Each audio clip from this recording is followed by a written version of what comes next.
Welcome to British Focus, your go-to channel for the latest political developments and power struggles shaping the UK and beyond. If you haven't yet, make sure to like this video, subscribe, and hit the notification bell so you never miss an update on the shifting tides of global politics. Tonight, we dive into a story that is sending shockwaves through Downing Street. Donald Trump is back, and Keir Starmer is paying the price. For years, Labour mocked, insulted, and actively worked against Trump, assuming there would be no consequences. But Trump never forgets. Now, with his return to the White House looking inevitable, he is making it clear, Britain under Starmer is not welcome in his America.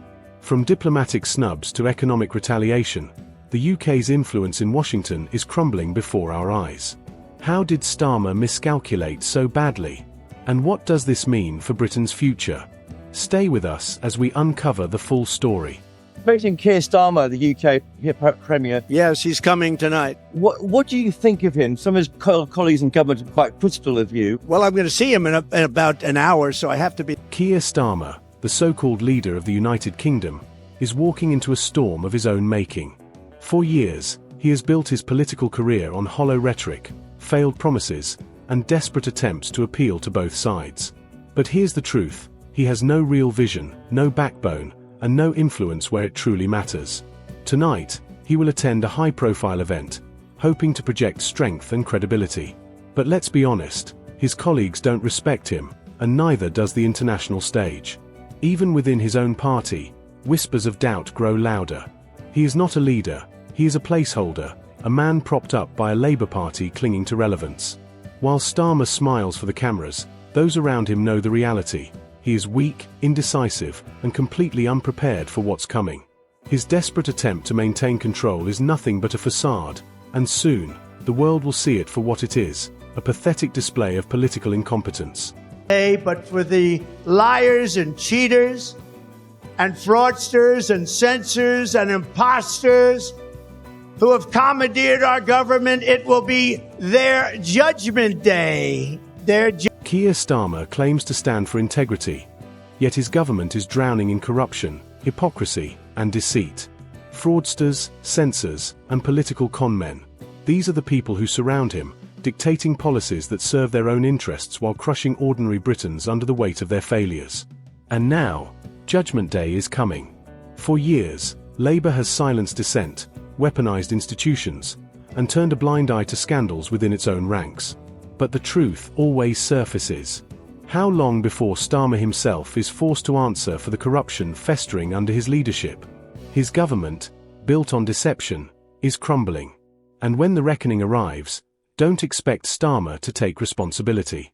He will do what he always does, shift blame, dodge accountability, and pretend he had no idea. But the British people aren't fools. They see the fraud for what he is, a spineless politician desperately clinging to power. Did the Foreign Secretary take that opportunity to apologise for making derogatory and scatological references, including, and I quote, Trump is not only a woman-hating, neo-Nazi sympathising sociopath, he is also a profound threat to the international order.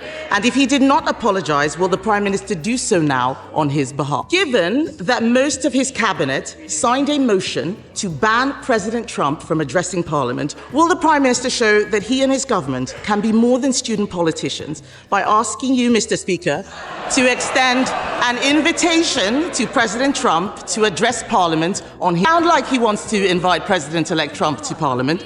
He needs to look after the special relationship. The US is our single biggest trade partner. Given the risk of increased tariffs on UK exports, which threaten our manufacturing sector, will the Prime Minister commit now to continue the negotiations on our free trade agreement with the US, which the Biden administration cancelled? Keir Starmer and his Labour cronies thought they could insult Donald Trump without consequences. They called him a sociopath, a neo-Nazi sympathiser, a threat to the world order, all in a pathetic attempt to score political points. But now, with Trump poised to return to power, Starmer is scrambling to clean up his mess. Will he apologise for these reckless attacks? Of course not. He lacks the humility and intelligence to admit his mistakes. Instead, he clings to the delusion that Britain's special relationship with the US will survive despite his arrogance. But Trump doesn't forget, and he certainly doesn't forgive. What happens when the UK needs a trade deal with Washington? When Starmer's weak economy crumbles under Labour's disastrous policies, will he come crawling back to Trump? This is the cost of Starmer's arrogance. Britain isolated, economically vulnerable, and led by a man too foolish to realise the damage is done.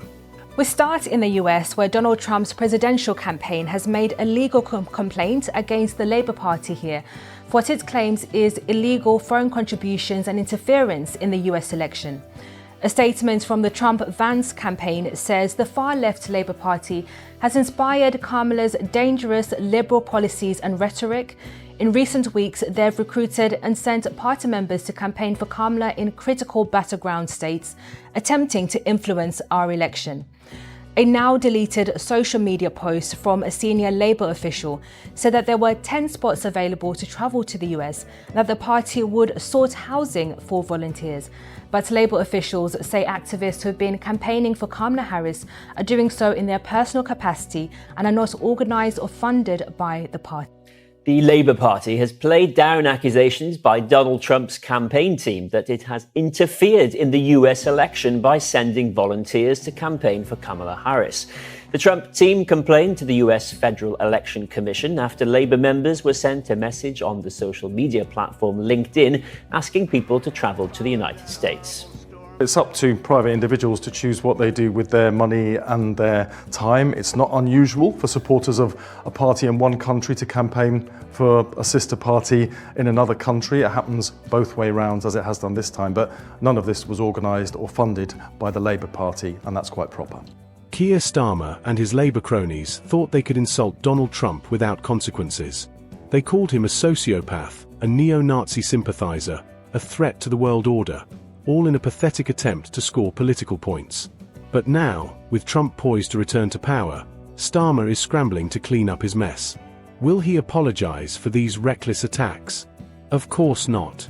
He lacks the humility and intelligence to admit his mistakes. Instead, he clings to the delusion that Britain's special relationship with the US will survive despite his arrogance. But Trump doesn't forget, and he certainly doesn't forgive. What happens when the UK needs a trade deal with Washington? When Starmer's weak economy crumbles under Labour's disastrous policies, will he come crawling back to Trump? This is the cost of Starmer's arrogance. Britain isolated, economically vulnerable, and led by a man too foolish to realise the damage is done. On behalf of His Majesty's Government and the United Kingdom, I would like to send my warmest congratulations to President Trump on his inauguration as the 47th President of the United States. For centuries, the relationship between our two nations has been one of collaboration, cooperation, and enduring partnership. It is a uniquely close bond. Together, we have defended the world from tyranny and worked towards our mutual security and prosperity. With President Trump's long-standing affection and historical ties to the United Kingdom, I know that depth of friendship will continue. The United Kingdom and the United States will work together to ensure the success of both our countries and deliver for people on both sides of the Atlantic. Since our first meeting in September, the President and I have spoken about the need to deepen and invest in the transatlantic relationship. We will continue to build upon the unshakable foundations of our historic alliance as we tackle together the global challenges we face and take our partnership to the next level, focused on shared opportunities ahead for growth. I look forward to our next meeting as we continue our shared mission to ensure the peace, prosperity, and security of our two great nations. The special relationship between the United Kingdom and the United States will continue to flourish for many years to come. Keir Starmer is now pathetically attempting to repair the damage he caused. After years of attacking Donald Trump, Labour suddenly wants to talk about the historic alliance between the UK and the US. What changed? Simple. Fear. Starmer realises he has alienated the most powerful man in the world, and now he's scrambling to save face.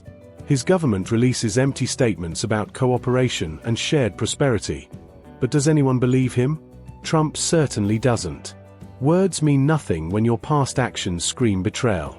Labour spent years treating the US like an enemy, mocking Trump, interfering in elections, and now they expect business as usual? Reality check. Trump doesn't play those games. The UK is no longer a priority, and when economic consequences hit, Starmer will have no one to blame but himself. This is the price of weak leadership. Britain humiliated on the world stage because its Prime Minister is nothing more than a spineless opportunist. I was in government when Trump came in, and this is a foreshadowing for the Prime Minister of what is going to come under a Trump administration. They will be derailed almost every day by something that the President says or what the White House releases or a decision that they make that is going to distract from what it is the government wants to talk about. I mean, we had situations in Downing Street where Trump would wander out onto the White House lawn in front of the cameras and say, oh, something's happened in the UK, I'm going to go and call Theresa, and suddenly the phone would ring in the Prime Minister's office. Oh God, the President's on the phone. And this is a foreshadowing for it. Keir Starmer and his allies love to complain about Donald Trump's unpredictability, as if that excuses their own incompetence. They whine about Trump making sudden calls to Downing Street, as if a strong leader wouldn't know how to handle them. But here's the truth. Starmer isn't a strong leader. He's a weak, dithering politician who panics when faced with real power. Do you think Margaret Thatcher or even Tony Blair would have stumbled over a phone call from the White House? Of course not. But Starmer? He's the kind of leader who freezes when the pressure is on, incapable of making bold decisions or commanding respect. He doesn't shape events, he reacts to them, always one step behind. Trump isn't the problem, Starmer is. He lacks the authority, the confidence, and the strategic mind needed to navigate global politics.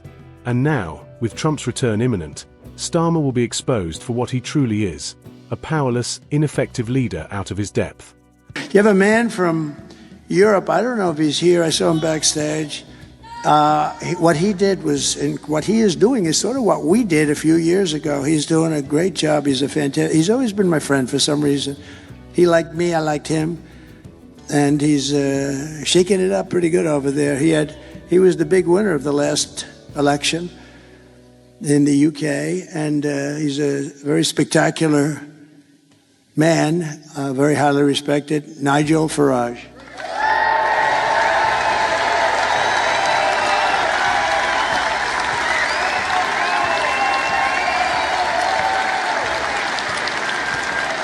He's a little bit of a... Do you think you are Britain's Trump? Not really, no. I think we're very different. But I think we think the same on many things, certainly. You've spent a lot of time campaigning with him. What have you learned from him? I think he's learned quite a lot from me. I think it goes both ways, yeah. What's he learned from you? Oh, I think he was watching my speeches in the European Parliament for many years. Really? Before he decided to run, yes. He's told you that? I know that to be true. Donald Trump respects strength, which is why he praises Nigel Farage, a man who fights for what he believes in and delivers results. And what about Keir Starmer? Nowhere to be seen. While Farage was rubbing shoulders with world leaders and shaping Brexit, Starmer was flip-flopping, trying to appease both sides, and ultimately standing for nothing. Farage understands something Starmer never will. Leadership is about conviction, not empty platitudes. That's why Trump acknowledges him, while Starmer remains a forgettable figure in British politics. When asked about his influence on Trump, Farage doesn't hesitate. He knows he has the ear of a world leader. Meanwhile, Starmer struggles to even command respect within his own party. So here's the real question. Why would Trump waste time on Starmer when he has real allies in Britain? The answer is simple. He wouldn't. And that leaves Starmer exactly where he belongs. On the sidelines, powerless and irrelevant. We're going to put tariffs on outside countries and outside people that really mean us harm. They mean us harm, but they basically want to make their country good. Look at what others do. China's a tremendous tariff maker, and India and Brazil and so many countries. And so we're not going to let that happen any longer, because we're going to put America first. Always put America first. That's what's going to happen. We're going to establish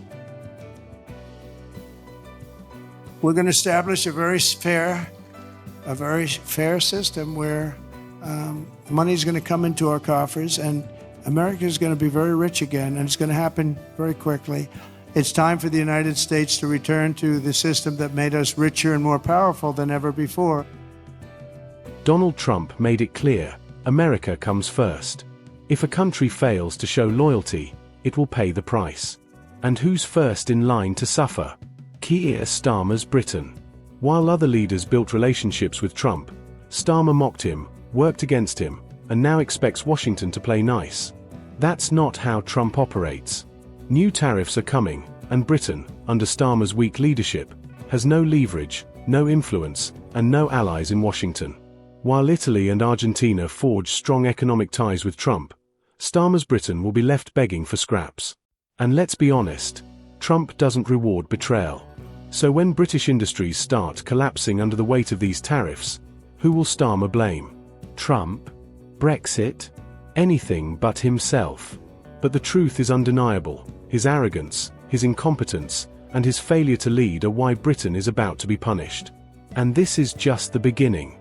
I will deal with whoever is the president of America. It's very possible that Donald Trump will return to the White House at the start of the next year. Your team has, I think, quite close links to parts of the Biden administration. Have you had any contact with the Trump team? Well, look, you're right. We do have close links with the Biden administration. That is very important to us, particularly in terms of our history, our traditions, and our values as a Labour Party.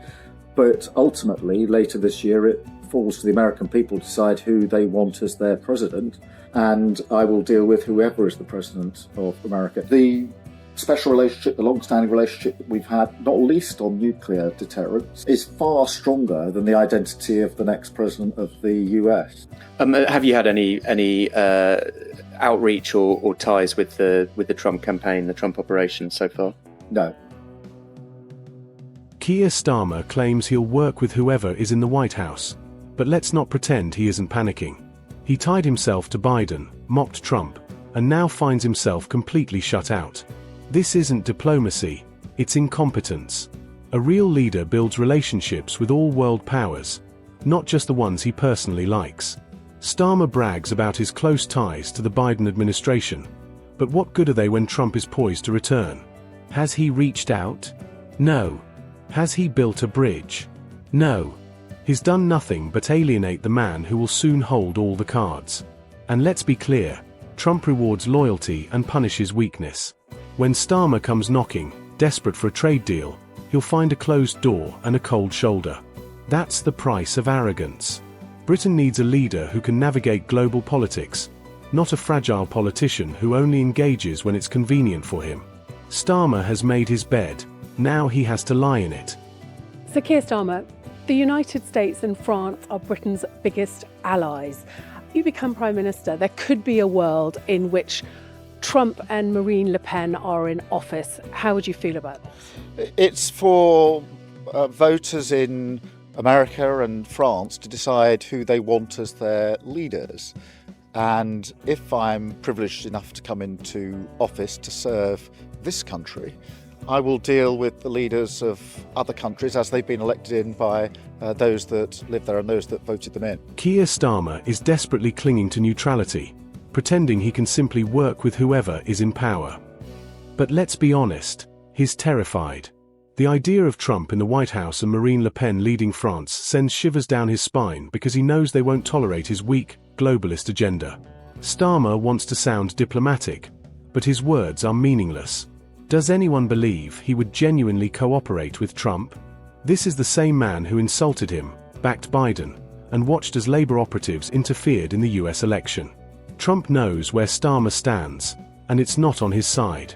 And what about Le Pen? Another nationalist leader who prioritizes her country over EU bureaucracy, the exact opposite of everything Starmer represents. So the real question is, how will Starmer function on the world stage when the world's real power players see him as nothing more than a weak, indecisive puppet? Why is the guy who is probably the richest man in the world setting out, as he has done, saying that he is going to undermine the British government, that he's trying to get rid of a recently democratically elected government in this country? That is not good for democracy. You belong to a party that sent activists to America to actively plot to, and I quote, kill Elon Musk's Twitter. Labour activists In a centre for countering digital hate that was set up by a certain Morgan McSweeney, happens to be Keir Starmer's chief of staff. I wonder why Elon Musk has suddenly got a really strong interest in Keir Starmer and the Labour Party. Because let's be honest, Barry, all of those statements that Labour MPs made about Donald Trump, all of those bizarre statements they made about Elon Musk, guess what? These guys don't really like that. They don't like being abused. They don't like being insulted. So they're going to call you out when you fail, like when you fail with these white working class girls in communities. Well, look, it is about the richest man in the world trying to undermine democracy. That is wrong. And if you can't see that, Matt, then I would be very surprised. I've spent more of my time recently looking at how the Labour Party has been undermining free speech and free expression. Elon Musk is one of the most powerful men on the planet, and Keir Starmer has made the grave mistake of turning him into an enemy. Musk champions free speech, national sovereignty, and economic growth, everything Starmer despises. So it's no surprise that Labour-backed activists have been caught plotting against him, pushing for censorship, and desperately trying to silence him in the UK. Why is Starmer so afraid of Musk? Because Musk exposes Labour's hypocrisy. Starmer pretends to stand for democracy, yet his allies work tirelessly to crush dissent. When Musk called out Labour's failures on censorship, crime, and economic incompetence, Starmer panicked. And now, Labour's war on Musk is backfiring spectacularly. The British public sees through Starmer's lies. He doesn't stand for democracy, he stands for control. But here's the truth, Musk isn't backing down, and neither is the British people. Starmer is losing this fight, and he knows it. On the question of Elon Musk, look, I think most people are more interested in what's going to happen to the NHS, frankly, than what's happening on Twitter. Child sexual exploitation is utterly sickening, utterly sickening. And for many, many years, too many victims have been completely let down by perverse ideas about community relations, or by the idea that institutions must be protected above all else. And they've not been listened to and they've not been heard. Those that are spreading lies and misinformation as far and as wide as possible, they're not interested in victims, they're interested in themselves. Those who are cheerleading Tommy Robinson, not interested in justice. They're supporting a man who went to prison for nearly collapsing a grooming case, a gang grooming case. These are people who are trying to get some kind of vicarious thrill from street violence that people like Tommy Robinson promote. And those attacking Jess Phillips, who I'm proud to call a colleague and a friend, not protecting victims. Jess Phillips has done 1,000 times more than they've even dreamt about when it comes to protecting victims of sexual abuse throughout her entire career. But when the poison of the far right leads to serious threats to Jess Phillips and others, then in my book, a line has been crossed. Keir Starmer and his Labour Party love to talk about protecting democracy, yet they are the first to crush free speech when it threatens their agenda. They push censorship laws, silence dissent, and label anyone who challenges them as dangerous. But let's be clear, the real danger comes from Starmer's refusal to face the truth. Nowhere is this clearer than in Labour's handling of child exploitation scandals. For years, grooming gangs operated freely while Labour-run councils and police forces looked the other way. Why? Because protecting institutions was more important than protecting victims. It was the right-wing voices Labour despises that exposed these horrors, while Starmer's allies tried to cover them up. And yet, Labour has the audacity to claim moral superiority. How many more victims must suffer before Starmer admits his party's failure? The British people won't forget, and no amount of censorship can erase Labour's disgraceful record. They want Elon Musk gone, X turned off, and freedom of speech stamped out. Starmer himself has said he's going to look at social media laws in the wake of the riots and even revisit the Online Safety Act. And right on cue, of course, the Westminster elite are now circling. Guardian columnists got their knickers in a twist, saying Musk should be on trial in the UK for inciting the riots. And Keir Starmer's champagne socialist biographer, Tom Baldwin, called for regulation of social media platforms, even saying free speech was not absolute. Make no mistake, the minority racist idiots who caused the worst of these riots have opened the floodgates for a power grab of our civil liberties under this Labour government. And it's a crying shame that it's a US-based South African who's the only one with the balls to stick up for British citizens. Keir Starmer sees the chaos on Britain's streets, and instead of fixing the real issues, crime, immigration, economic collapse, he wants to regulate social media. That's right. His solution to unrest isn't better leadership, tougher laws, or accountability. It's censorship. Why? Because Starmer and Labour fear free speech. They saw how Elon Musk exposed their failures, how alternative voices challenged their narratives, and their response is predictable: shut it all down. Now, Labour-friendly journalists are demanding Musk be put on trial in the UK, calling him a threat to democracy. But let's be honest, the real threat is Starmer himself. Labour's plan is clear: silence opposition, criminalise dissent, and tighten their grip on public discourse. But Britons aren't fools. They see through Starmer's authoritarian tendencies. No amount of censorship will save him when the people finally decide they've had enough of his weak, repressive leadership. Nonetheless, I think there is the possibility of severe turbulence ahead. And, there is a group of very, very powerful, probably they've got the intellectual edge at the moment, the Blairites. And I'm thinking of people like Wes Streeting and lots of his allies, Liz Kendall being one of his allies and stuff, inside, the reformers inside government. And there is the soft left, who would probably gather, as it were, under the Angela Rayner banner these days, I think. But Louise Hay would certainly be part of that instinct. And I just really, really hope they don't go to war with each other. Because if that happens, then I think the British public will say, they're exactly like the... Keir Starmer's biggest threat isn't Trump, Musk, or even the Tories, it's his own party. Labour is in chaos, torn between the Blairites, who want to keep up the illusion of centrism, and the radical left, who demand full surrender to woke politics. And Starmer, he's stuck in the middle, too weak to lead either faction. Blair's old guard see him as spineless, a man without vision or strategy. The progressives see him as inauthentic, a leader who panders but never commits. And both sides are right. Starmer has no principles, no clear agenda, just empty slogans and desperate attempts to please everyone. That's not leadership, it's cowardice. So here's the real question: how long before Labour turns on him completely? With every failed policy and every humiliating misstep, his grip weakens. And when the moment comes, it won't be the Tories who finish Starmer off. It'll be his own party, sharpening their knives.